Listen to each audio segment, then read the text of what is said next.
ॐ श्रीशैलेशदयापात्रं धीभक्त्यादिगुणार्णवम् यतीन्द्रप्रवणं वन्दे रम्यजामातरं मुनिम् लक्ष्मीनाथसमारम्भां नाथयामुनमध्यमाम्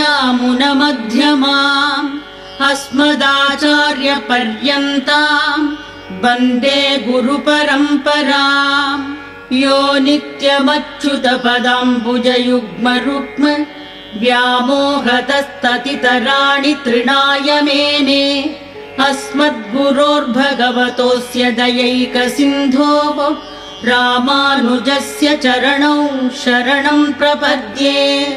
माता पिता युवतयस्तनया विभूतिः सर्वं यदेव नियमेन मदन्व